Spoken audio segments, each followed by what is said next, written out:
शिवाय नमस्तुभ्यम। भक्तों, आज हम सावन मास के 7वें श्री शिवाय नमस्तुभ्यम। ओम नमः शिवाय। भक्तों, आज हम श्रावण मास के 7वें अध्याय का श्रवण करेंगे, जिसमें मंगलवार व्रत की कथा की महिमा के बारे में बताया गया है। छठे अध्याय में हमने सुना था कि सोमवार का व्रत करके कैसे मनुष्य अपने कष्टों से मुक्ति पा सकता है और जीवन में सुख समृद्धि की कामना कर सकता है। 7वें अध्याय में मंगलवार व्रत की कथा का श्रवण करेंगे।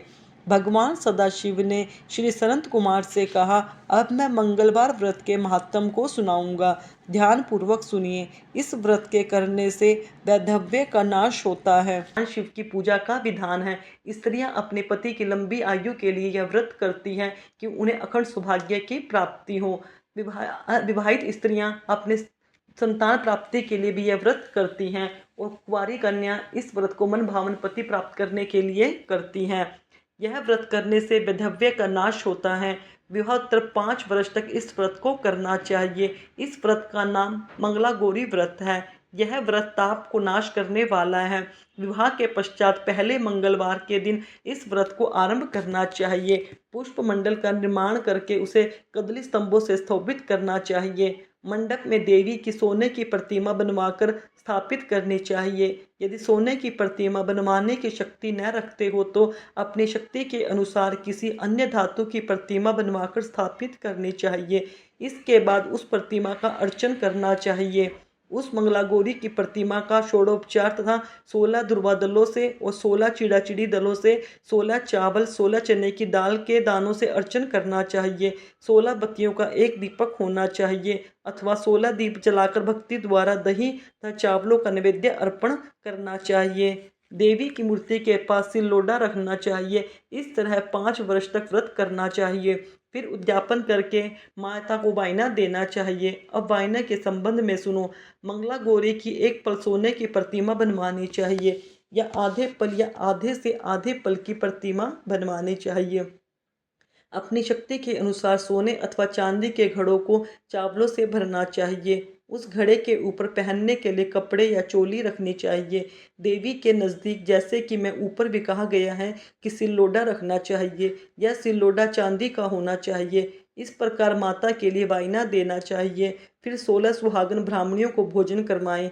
हे सनंत कुमार, इस प्रकार व्रत करने से 7 जन्म तक अटल सौभाग्य तथा पुत्र पौत्र एवं संपत्ति आदि सब अपने आप प्राप्त हो जाया करते हैं।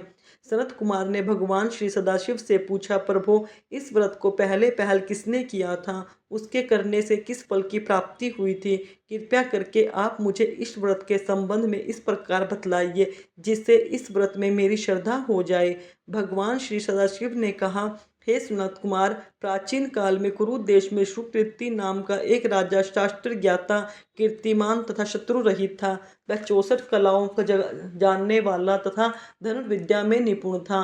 उसके यहाँ संसार की किसी वस्तु की कोई कमी नहीं थी। कमी थी तो केवल एक संतान की। संतान प्राप्ति के लिए वह दिन रात यत्न करता रहता था। उसने संतान के लिए देवी की आराधना भी की। एक दिन रात को यत्न करता रहा। उसने संतान के लिए देवी की आराधना भी की। एक दिन देवी ने उसकी आराधना से प्रसन्न होकर उसे साक्षात दर्शन दिए और कहा, हे श्रुतकीर्ति, वर मांगो। राजा श्रुतकीर्ति ने कहा, माँ, यदि आप मुझ पर प्रसन्न हैं तो मुझे एक पुत्र दे। आपकी कृपा से मेरे यहाँ धन धान्य आदि किसी चीज की कोई कमी नहीं है। बस एक पुत्र शोक को छोड़कर मेरे यहाँ सब आनंद है। राजा के वचन सुनकर देवी मुस्कुराई। उसने कहा, राजन, तुमने एक दुर्लभ वस्तु की याचना की है, फिर भी तुमको पुत्र अवश्य दूंगी। लेकिन तुम मेरी इस बात को ध्यान देकर सुनो। तुम्हारे यहाँ जो पुत्र होगा वह अत्यंत गुणवान भी होगा, किंतु वह 16 वर्ष से अधिक नहीं जिएगा। हाँ, यदि एक सुंदर अथवा कुरूप अथवा विद्या विहीन पुत्र होगा तो बहुत समय तक जीवित रहेगा। देवी की बात सुनकर राजा चिंताग्रस्त हो गया। उसने अपनी रानी से बात की। फिर उसकी बात से गुणी संपूर्ण तथा लक्षण युक्त 16 वर्ष की आयु वाला पुत्र मांगा। देवी ने कहा, राजा, मेरे मंदिर के मुख्य द्वार पर आम का पेड़ है। मेरी आज्ञा है कि तुम उस पेड़ से एक आम तोड़कर अपनी रानी को खाने के लिए दो। उसको खाने से रानी को अश्वमेध गर्भ रहेगा।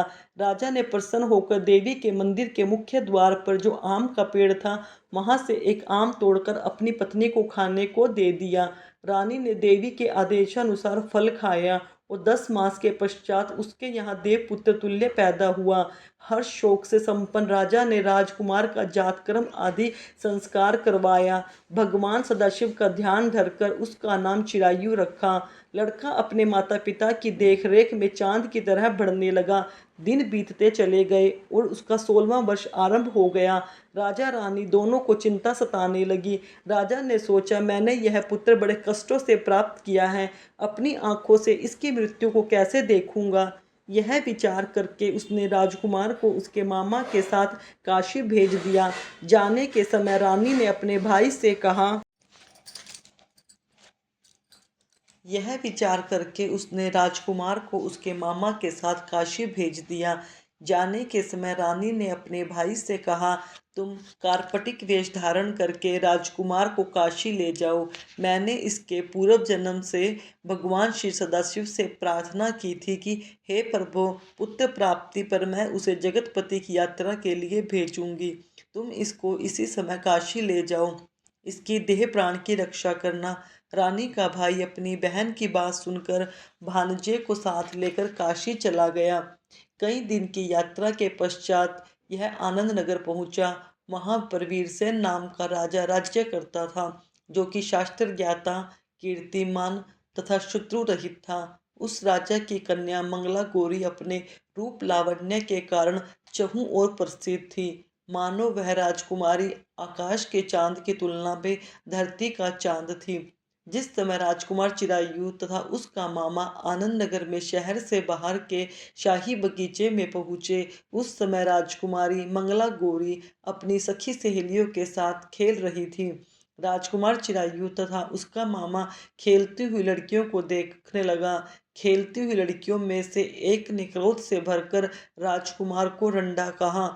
उस बालिका को क्रोधित और दुर्वचन कहते देखकर राजकुमारी ने उस बालिका से कहा, हे सखी, तुम दुर्वचन क्यों कहती हो। मेरे संग अयोग्य वाणी बोलने वाली कोई भी स्त्री नहीं है। देखो, मंगला गौरी के प्रसाद एवं मंगला गौरी व्रत के प्रभाव से मेरे हाथ से जिसके माथे पर चावल गिर जाएंगे, उसके साथ मेरा विवाह हो जाने पर थोड़ी वह आयु वाला भी चिरायु हो जाएगा। इसके बाद सब बालिकाएं अपने अपने घरों को लौट गई। उस दिन राजकुमारी का विवाह बाल्हिक देश के दृढ़ धर्मा नाम राजा के पुत्र सुकेतु नाम वाले राजकुमार से होने वाला था, लेकिन सुकेतु मूर्ख, कुरूप तथा बहरा था। वर पक्ष वाले उसकी बजाय विवाह मंडप में अन्य वर लेके जाना चाहने की इच्छा प्रकट कर चुके थे। विवाह के पश्चात सुकेतु के बजाय प्रस्तुत वर को भगा दिया जाएगा और सुकेतु बाल के देश को अपनी पत्नी लेकर लौट जाएगा। ऐसा विचार करके वर पक्ष के कुछ आदमी चिरायु के पास जाकर उसके मामा से कहने लगे, यह बालक तुम हमें दे दो, इसके द्वारा हमारा कार्य सिद्ध होने वाला है। इस भूमि पर परोपकार जैसा अन्य कोई धर्म नहीं है। उन लोगों की बात सुनकर चिरायु का मामा प्रसन्न हो गया, क्योंकि वह बगीचे में मंगला गौरी की बात सुन चुका था। उसने वर पक्ष वालों से कहा, आप लोग इस लड़के को क्यों चाहते हो।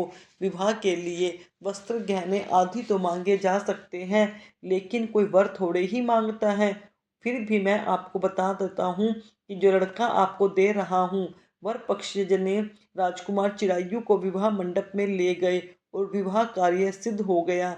जब सप्तसदी आई, कार्य करने के बाद रात में राजकुमार मंगला गौरी के साथ सोया, तभी उसका 16वां वर्ष समाप्त हो रहा था।